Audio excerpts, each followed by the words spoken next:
Welcome to this edition of Inside America's Boardrooms. I'm TK Kerstetter, the CEO of Boardroom Resources, and we're here at the NASDAQ studios in Times Square. And on this show, we're going to be talking about corporate secretary and board relations. And we have a very experienced corporate secretary here to help us sort through some of those issues. Please welcome Janet McGinnis, who's the corporate secretary for MasterCard. Janet, welcome to the show. Thank you, TK. So probably a good place to start is we want to talk a little bit about sort of current times, because there's been a lot of change on the board, so that means that there has to have been a lot of change sort of in the relationship between the board members and the corporate secretary. You have so many responsibilities with respect to coordinating all the activities of board. So when you look back over the last 5 years, tell me about what you feel is the highest value that the corporate secretary brings the board, and how has that sort of changed over those 5 years? I think over the last 5 years, corporate secretaries have been required to bring some really critical tools to the boardroom. And those are clarity, simplicity, and transparency, both in the way they manage the board agenda, but also in the way in which they communicate regulatory changes, the complexity of strategy discussions, and other things like that to the board. So in that situation, when you have to deliver all those things and there's other expectations, what do you personally find as the biggest challenges? Like what are the challenges to get through and to coordinate all that stuff? Well, I think the biggest challenge to simplicity is always time. If you're a lawyer in particular, you can always fill time, and so the challenge is to take something that's really very complicated.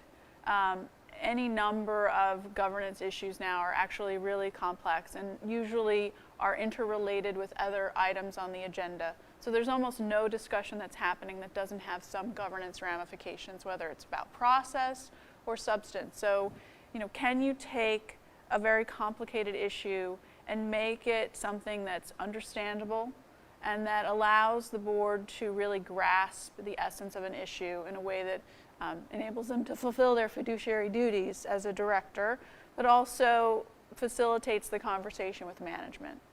There are different ways to use that time or to structure it so that there is a simplicity or a grace to the conversation. One of the things that I've seen done, both in my own experience and at other companies, is to have conversations with the directors outside of the boardroom that are really focused on allowing them to explore topics in a comfortable way with different levels of management, so that they can understand an issue but also explore the boundaries of that issue. I think in particular in an environment where some directors are concerned that they don't necessarily have a particular skill set, it's important to foster an environment where their intellectual curiosity can be piqued.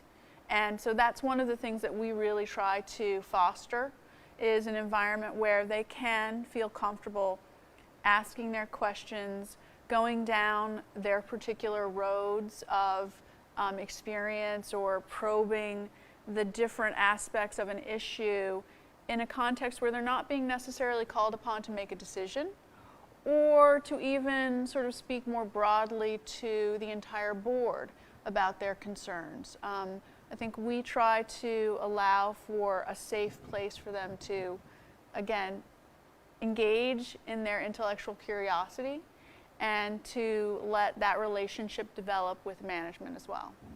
So another issue on time, when you sit down within an agenda and you're with a lead director or an outside chair or the CEO or all the people that might have a hand in that agenda, it always seems to me like the challenge is, how do you fit everything in? You got compliance, you got, if you're global, you got things like FCPA, which is no small issue when you look at the level of fines that some companies have got themselves in a jam for. You've got IRO, you've got your issues, you've got all the division heads with strategy. I mean, Yeah. share a little bit about how that goes, because there's some things that are just have to be on the agenda because they have to get done. Isn't it a challenge to fit the rest in? It's definitely a challenge, and it requires you to work very closely with your colleagues to make sure that the messages they are delivering are, again, very concise, very crisp, and that they are focused at the right level in terms of the board dynamic. So particularly